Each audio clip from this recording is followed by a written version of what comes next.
Alors, au commencement, vous vous souvenez, il y a Gaïa, la terre, et il y a Ouranos, le ciel. Tous les deux sont mari et femme.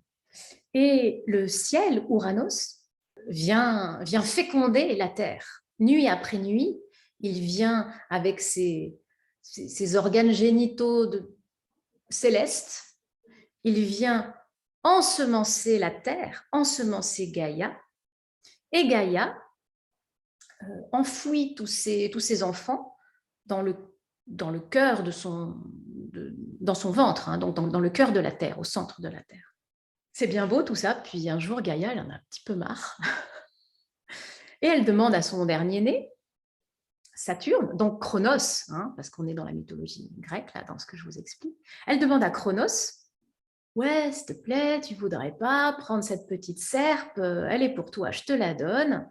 Et la nuit, quand ton père vient pour faire ce que tu sais, je te demande de le castrer. Parce qu'il y en a assez de subir cette créativité incessante. Saturne, Chronos, pas de souci maman, donne-moi la serpe, je m'en occupe ce soir. Le soir venu, Saturne castre son père. D'ailleurs, au passage, c'est de cette castration-là, quand les organes génitaux célestes d'Ouranos vont tomber dans la mer, c'est de cette castration-là que va naître Vénus. Vénus sortie des flots. Mais on ne parle pas de Vénus aujourd'hui. Donc, Saturne castre son père. Et donc, il y a aussi cette notion pour les Saturniens, hein, et pour Saturne dans le thème, cette notion que porte cet archétype saturnien, cette notion de tuer le père, hein, cette notion de prise de pouvoir et de contrôle à l'intérieur de Saturne. Saturne, dans le thème avant l'individuation, c'est un endroit qu'on essaye de contrôler, où on ne lâche pas prise. On essaie de contrôler ce domaine de vie et ce qui s'y passe. Donc, je reviens à Chronos Saturne. Il castre son père, Gaïa est contente, merci mon fils, tout ça. Et Saturne prend la place, prend le pouvoir à la place de son père. Ah.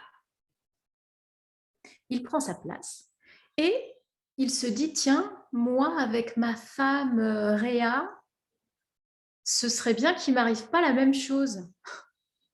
History repeats itself. Donc, méfions-nous. Je vais faire en sorte que aucun de mes enfants fasse la même chose que moi. Donc, hors de question de tuer le père et que ça tombe sur moi. Pour faire ça, j'ai une très bonne idée. Je vais manger mes enfants. Je vais avaler ma progéniture. Ouais, Marie, hein, je sais, c'est pas un top, mais on est dans les dieux grecs, hein, c'est pas très...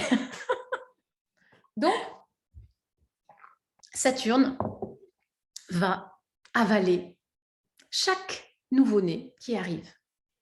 Alors, vous imaginez Rhea, sa femme, comme elle est contente. Elle en a marre de jamais pouvoir avoir un bébé. À chaque fois, il est mangé par le mari.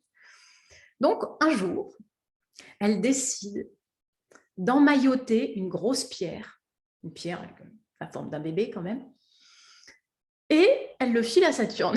Tiens chérie, bon appétit, c'est ton dernier-né. En fait, non, c'était juste une grosse pierre. Et Saturne, qui n'a pas l'air d'être un fin gourmet, disons-le, l'avale tout cru. Il ne voit pas le subterfuge. Super.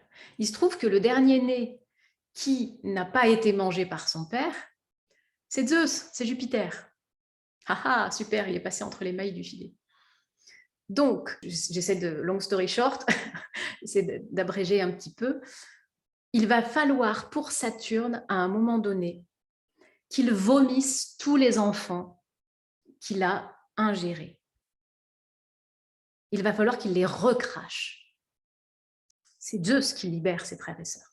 Donc, ça nous dit quoi au niveau symbolique? Ça nous dit que Saturne porte à l'intérieur de lui et comme enceinte de ses créations. Mais il ne veut pas les rejeter dans le monde, il ne veut pas les manifester dans le monde extérieur. Il reste toujours dans cette rétention, balai dans les fesses. Hein. Il n'ose pas prendre sa place de Saturne et être dans une créativité saturnienne. Il garde à l'intérieur. Donc, il est demandé à tout Saturnien, au bout d'un moment, de se manifester dans le monde, de vomir ses enfants, de recracher sa création. Ok, ça va? Maintenant, on va pouvoir faire le tour de Saturne dans les maisons.